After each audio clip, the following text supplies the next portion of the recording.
All right. It was difficult to sleep. She found herself straining to hear possible sounds in the next room. He couldn't get out, could he? The walls were sheer and impossibly high. But suppose the child can climb like a monkey. Well, Hoskins said there were observational devices watching through the ceiling. Suddenly she thought, can he be dangerous? Physically dangerous? Surely Hoskins couldn't have meant that. Surely would not have left her here alone if she tried to laugh at herself. He was only a 3 or 4-year-old child. Still, she had not succeeded in cutting his nails. If he should attack her with the nails and the teeth while she slept, her breath came quickly. Ridiculous. And yet, she listened with painful attentiveness, and this time she heard the sound. The boy was crying, not shrinking in fear or anger, not yelling or screaming. It was crying softly, and the cry was the heartbroken sobbing of a lonely, lonely child. For the first time, Miss Fellows thought with a pang, poor thing. Of course it was a child. What did the shape of its head matter? It was a child that had been orphaned as no other child had ever been orphaned before. Not only its mother and father were gone, but all of its species, snatched callously out of time. It was now the only creature of its kind in the world, the last, the only. She felt pity for it, strengthened, and with it shame at her own callousness. Tucking her own nightgown carefully about her calves, incongruously, she thought, tomorrow I'll have to bring in a bathrobe. She got out of bed and went into the boy's room. Little boy, she called out in a whisper. Little boy. She was about to reach under the bed, but she thought of a possible bite and did not. Instead, she turned on the nightlight and moved the bed. The poor thing, was huddled in the corner, knees up against his chin, looking up at her with blurred and apprehensive eyes. In the dim light, she was not aware of his repulsiveness.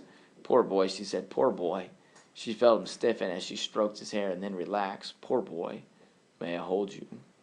She sat down on the floor next to him and slowly and rhythmically stroked his hair, his cheek, his arm. Softly, she began to sing a slow and gentle song. He lifted his head at last, staring at her mouth in the dimness as though wondering at the sound. She maneuvered him closer while he listened to her. Slowly she pressed gently against the side of his head until it rested on her shoulder. She put her arm under her thighs and with a smooth and unhurried motion lifted him into her lap. She continued singing the same simple verse over and over while she rocked back and forth, back and forth.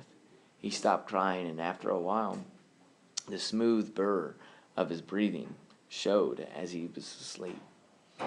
With infinite care, she pushed his bed back against the wall and laid him down. She covered him and stared down. His face looked so peaceful, little boy, as he slept. It didn't matter so much that he was so ugly, really. She began to tiptoe out, then thought, if he wakes up? She came back, battled irresolutely with herself, then sighed and slowly got into bed with the child. It was too small for her. She was cramped and uneasy at the lack of a canopy, but the child's hand crept into hers, and somehow she fell asleep in that position. She awoke with a start and a wild impulse to scream. The latter she just managed to suppress into a gurgle. The boy was looking at her, wide-eyed. It took her a long moment to remember getting into bed with him, and now slowly, without unfixing her eyes from his, she stretched one leg carefully and let it touch the floor. Then the other one. She cast a quick and apprehensive glance towards the open ceiling, then tensed her muscles for quick disengagement. But at that moment the boy's stubby fingers reached out and touched her lips. He said something. She shrank at the touch. He was terribly ugly in the light of day. The boy spoke again. He opened his own mouth and gestured with his hand as though something were coming out. Miss Fellows guessed at the meaning and said tremulously, "Do you want me to sing?" The boy said nothing but stared at her mouth. In a voice slightly off key with tension, Miss Fellows began the little song she had sung the night before, and the ugly little boy smiled. He swayed clumsily in rough time to the music and made a little gurgly sound that might have been the beginnings of a laugh. Miss Fellows sighed inwardly. Music hath charms to soothe the savage beast. It might help, she said. You wait. Let me get myself fixed up. It will just take a minute. Then I'll make breakfast for you. She worked rapidly, conscious of the lack of a ceiling at all times. The boy remained in bed, watching her when she was in view. She smiled at him at those times and waved, and at the end he waved back, and she found herself being charmed by that. Finally, she said, "Would you like oatmeal with milk?" It took a moment to prepare, and then she beckoned him. Whether he understood the gesture or followed the aroma, Miss Fellows did not know, but he got out of bed. She tried to show him how to use a spoon, but he shrank away from it in fright. Time enough, she thought. She compromised on insisting that he lift the bowl in his hands. He did it clumsily enough, and it was incredibly messy, but most of it did get into him. She tried the drinking milk in a glass this time, and the little boy whined when he found the opening too small for him to get his face into conveniently. She held his hand, forcing it around the glass, making him tip it, forcing his mouth to the rim. Again a mess, but most of it went into him, and she was used to the messes. The washroom, to her surprise and relief, was a less frustrating matter. He understood what it was she expected him to do. She found herself patting his head, saying, "Good boy, smart boy." And to Miss Fellow's exceeding pleasure, the boy smiled at that. She thought, when he smiles, he's quite bearable. Really. Later in the day, the gentleman of the press arrived. She held the boy in her arms, and he clung to her wildly, while across the open door they set cameras to work. The commotion frightened the boy, and he began to cry, but it was 10 minutes before Miss Fellows was allowed to retreat and put the boy in the next room. She emerged again, flushed with indignation, walked out of the apartment for the first time in 18 hours, and closed the door behind her. "I think you've had enough. It will take me a while to quiet him. Go away." Sure, said the gentleman from the Times-Herald. "But is that really a Neanderthal kid, or is that some kind of gag?" "I assure you," said Hoskins' voice suddenly from the background, "this is no gag. The child is authentic Homo neanderthalensis. Is it a boy or a girl?" "Boy," said Miss Fellows briefly. "Ape boy," said the gentleman from the news. "That's what we've got here, ape boy. How does he act, nurse?" "He acts exactly like a little boy," snapped Miss Fellows, annoyed and to the defensive. "And he is not an ape boy. His name is Timmy, and he is perfectly normal in his behavior." She had chosen the name Timothy at a venture. It was the first that had occurred to her. "Timmy the Ape Boy," said the gentleman from the news, and as it turned out, Timmy the Ape Boy was the name under which the child became known to the world. The gentleman from the Globe turned to Hoskins and said, "Doc, what do you expect to do with the Ape Boy?" Hoskins shrugged. "My original plan was completed when I proved it possible to bring him here. However, the anthropologist will be very interested, I imagine, in the physiologist. We have here, after all, a creature which is at the edge of being human. We should learn a great deal about ourselves and our ancestry from him. How long will you keep him?" "Until such a time as we need more space, or need the space more than we need him. Quite a while, perhaps." The gentleman from the news said, "Can you bring it out into the open so we can set up sub-etheric equipment and put on a real show?" "Sorry, but the child cannot be removed from stasis." "Exactly what is stasis?" Hoskins permitted himself one of his short smiles. "That would take a great deal of explanation, gentlemen. In stasis, time as we know it doesn't exist. Those rooms are inside an invisible bubble that is not exactly part of our universe. That is why the child could be plucked out of time as it was." "Well, wait now," said the gentleman from the news discontentedly. What are you giving us? The nurse goes into the room and out of it." "And so can any of you," said Hoskins matter-of-factly. "You would be moving parallel to the lines of temporal force, and no great energy gain or loss would be involved. The child, however, was taken from the far past. It moved across the lines and gained temporal potential. To move it into the universe and into our own time, it would absorb enough energy to burn out every line in the place and probably blank out all the power in the city of Washington. We had to store trash brought with him on the premises, and we'll have to remove it little by little." The newsmen were writing down sentences busily as Hoskins spoke to them. They did not understand, and they were sure their readers would not, but it sounded scientific, and that was what counted. The gentleman from the Times-Herald said, "Would you be available for an all-circuit interview tonight?" "I think so," said Hoskins at once, and then they all moved off. Miss Fellows looked at them. She understood all of this about stasis and temporal force as little as the newsmen, but she managed to get this much. Timmy's imprisonment, she found herself suddenly thinking of the little boy as Timmy, was a real one, and not one imposed by the arbitrary fiat of Hoskins. Apparently, it was impossible to let him out of stasis after all. At all, ever. Poor child. She was suddenly aware of his crying, and she hastened in to console him. Miss Fellows did not have a chance to see Hoskins on the all-circuit hookup, and though his interview was beamed to every part of the world and even to the outposts on the moon, it did not penetrate the apartment in which Miss Fellows and the ugly little boy lived. But he was down the next morning, radiant and joyful. Miss Fellows said, "Did the interview go well?" "Extremely. And how is Timmy?" Miss Fellows found herself pleased at the use of the name. "Doing quite well. Now come out here, Timmy. The nice gentleman will not hurt you." But Timmy stayed in the other room with a lock of his matted hair showing behind the barrier of the door, and occasionally the corner of an eye. "Actually," said Miss Fellows, "he's settling down amazingly. He is quite intelligent. Are you surprised?" She hesitated just a moment, then said, "Yes, I am. I suppose I thought he was an ape boy." "Well, ape boy or not, he's done a great deal for us. He's put Stasis Incorporated on the map. We're in, Miss Fellows, we're in." It was as though he had to express his triumph to somebody, even if only to Miss Fellows. "Oh," she let him talk. He put his hands in his pockets and said, "We've been working on a shoestring for 10 years, scrounging funds a penny at a time wherever we could. We had to shoot the works on one big show. It was everything or nothing. And when I say the works, I mean it. This attempt to bring the Neanderthal took every cent we could borrow or steal, and some of it was stolen. Funds for other project used for this one without permission. If that experiment hadn't succeeded, I'd been through." Miss Fellows said abruptly, "Is that why there are no ceilings?" "Huh?" asked, or Hoskins looked up. "Was there no money for ceilings?" "Oh, well, that wasn't the only reason. We didn't really know in advance how old the Neanderthal might be exactly. We can detect only dimly in time, and he might have been large and savage.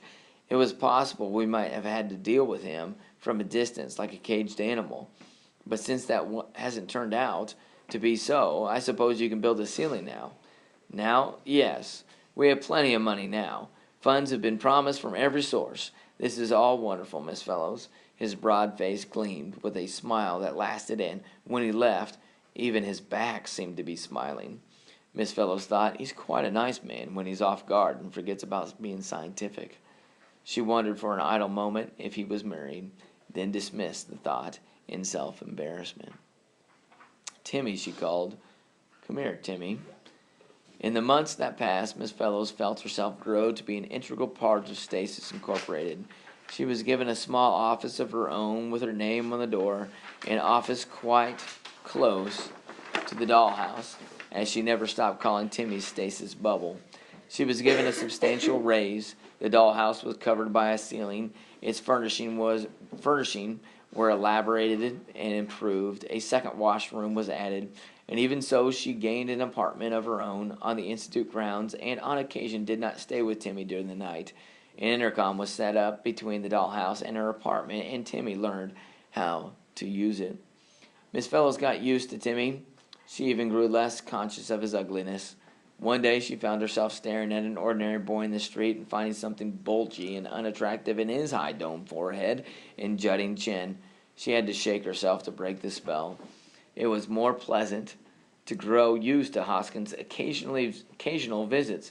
It was obvious he welcomed escape from his increasingly harried role as head of Stasis Incorporated, and that he took a sentimental interest in the child who had started it all. But it seemed to Miss Fellows that he also enjoyed talking to her. She had learned some facts about Hoskins, too. He had invented the method of analyzing the reflection of the past-penetrating mesonic beam. He had invented the method of establishing stasis. His coldness was only an effort to hide a kindly nature, and, oh yes, he was married. What Miss Fellows could not get used to was the fact that she was engaged in a scientific experiment. Despite all she could do, she found herself getting personally involved to the point of quarreling with the physiologists. On one occasion, Hoskins came down and found her in the midst of a hot urge to kill. They had no right. Even if he was a Neanderthal, he still wasn't an animal. She was staring after them in blind fury, staring out the open door and listening to Timmy sobbing, when she noticed Hoskins standing before her. He might have been there for 4 minutes. He said, "May I come in?" She nodded curtly. then hurried to Timmy, who clung to her, curling his legs, his bandy legs, still thin, so thin, about her. Hoskins watched, then said gravely, "He seems quite unhappy." Miss Fellows said, "I don't blame him. They're at him every day with their now with their blood samples and their probings. They keep him on synthetic diets that I wouldn't feed a pig. It's the sort of thing they can't try on human, you know. And they can't try it on Timmy either, Dr. Hoskins. I insist. You told me that it was Timmy's coming that put Stasis Incorporated on the map. If you have any gratitude for that at all, you've got to keep them away from the poor thing, at least until he's old enough to understand a little more. After he's had a bad session with them, he has nightmares. He can't sleep. Now I warn you," she reached a sudden peak of fury, "I'm not letting them in here anymore." She realized that she had screamed that, but she couldn't help it. She said more quietly, "I know he's Neanderthal, but there's a great deal we don't appreciate about Neanderthals.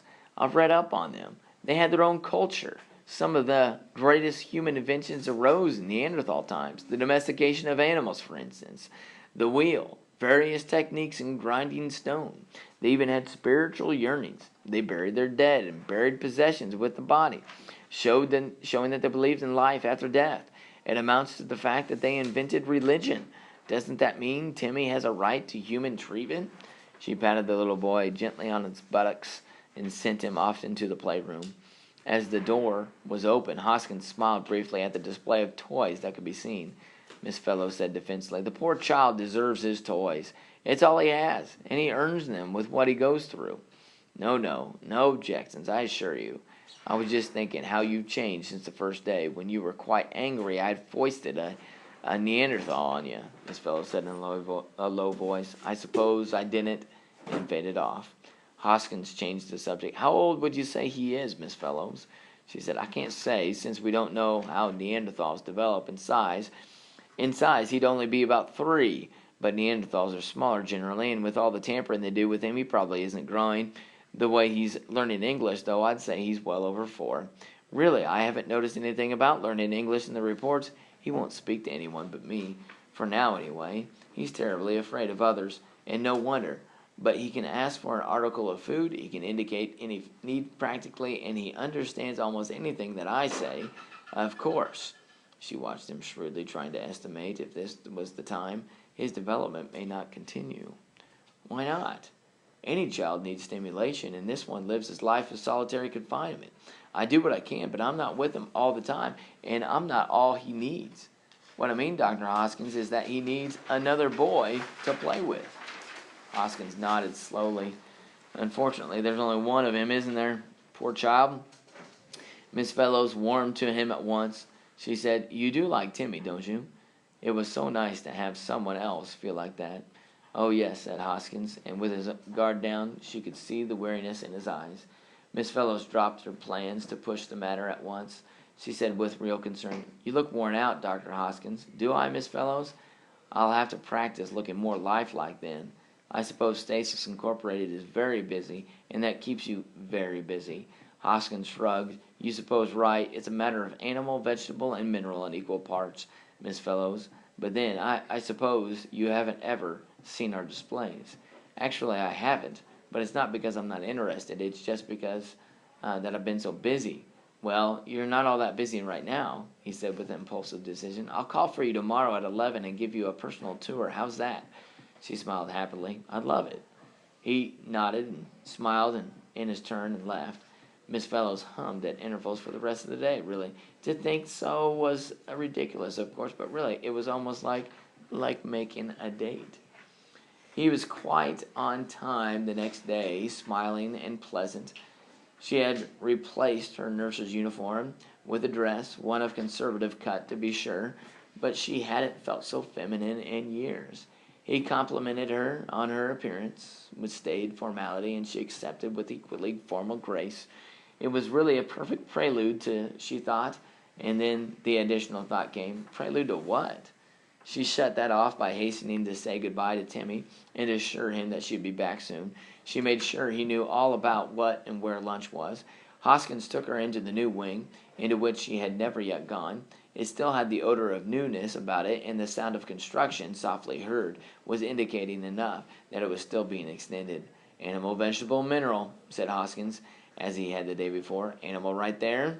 Our most spectacular exhibits. The space was divided into many rooms, each a separate stasis bubble. Hoskins brought her to the view glass of one, and she looked in. What she saw impressed her first as a scaled-tailed chicken, skittering on two thin legs. It ran from wall to wall with its delicate bird-like head, surmounted by a bony keel like the comb of a rooster, looking this way and that, the paws on its small forelimbs clenched and unclenched constantly. Hoskins said, "It's our dinosaur. We've had it for months. I don't know when we'll be able to let go of it." Dinosaur? Did you expect a giant? She dimpled. One does, I suppose. I know some of them are small. A small one is all we aim for. Believe me, generally it's under investigation, but this seems to be an open hour. Some interesting things have been discovered. For instance, it is not entirely cold-blooded. It has an imperfect method of maintaining internal temperatures higher than that of its environment.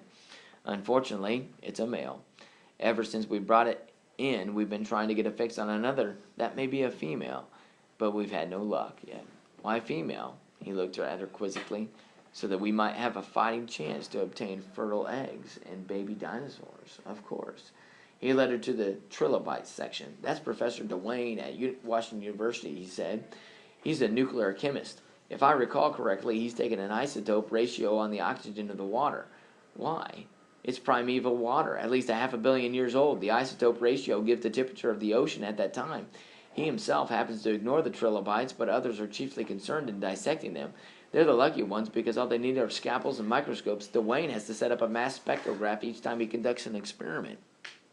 Why is that? Can't he? No, he can't. He can't take anything out of the room as far as can be helped. There were samples of primordial plant life, too, and chunks of rock formations. Those were the vegetable and the mineral, and every specimen had its investigator. It was like a museum brought to life and serving us as a superactive center of research. And you have to supervise all this, Dr. Haas? Only indirectly, Miss Fellows. I have subordinates, thank heaven. My own interest is entirely in the theoretical aspects of the matter, the nature of time, the technique of Masonic interterminal temporal detection, and so on. I would exchange all of this for a method of detecting objects closer in time than 10,000 years ago if we could get it into historical times. He was interrupted by a commotion at one of the distant booths. A thin voice raised querulously. He frowned, muttered hastily, "Excuse me," and hastened off. Miss Fellows followed as best she could without actually running. An elderly man, thinly bearded and red-faced, was saying, "I had vital aspects of my investigation complete. Don't you understand that?" And a uniformed technician with the interwoven SI monogram for Stasis Incorporated on his lab coat said, "Dr. Hoskins, it was arranged with Professor Adam Whiskey at the beginning of the specimen could only remain here for 2 weeks. I did not know then how long my investigation would take." "I'm not a prophet," said Adam Whiskey heatedly. Dr. Hoskins said, "You understand, Professor, we have limited space. We must keep specimens rotating. That piece of copryte must go back. There are men waiting for the next specimen. Why can't I have it for myself, then? Let me take it out of there." "You know you can't have it. A piece of chalcopyrite, a miserable 5-kilogram piece, why not?" "We can't afford the energy expense," said Hoskins briskly. "You know that." The technician interrupted. "The point is, Dr. Hoskins, that he tried to remove the rock against the rules. I almost punctured Stasis, not knowing he was in there." There was a short silence. Dr. Hoskins turned on the investigator in the cold formality. "Is that so, Professor?" Professor Adam Whiskey "I saw no harm." Hoskins reached up to the hand pull, dangling just within reach outside the specimen room in question. He pulled it. Miss Fellows, who had been peering in, looking at the totally undistinguished sample of the rock that occasioned the dispute, drew in her breath sharply as its existence flickered out. The room was empty. Hoskins said, "Professor, your permit to investigate matters in stasis will be permanently voided. I'm sorry. But wait, I'm sorry. You have violated one of the stringent rules.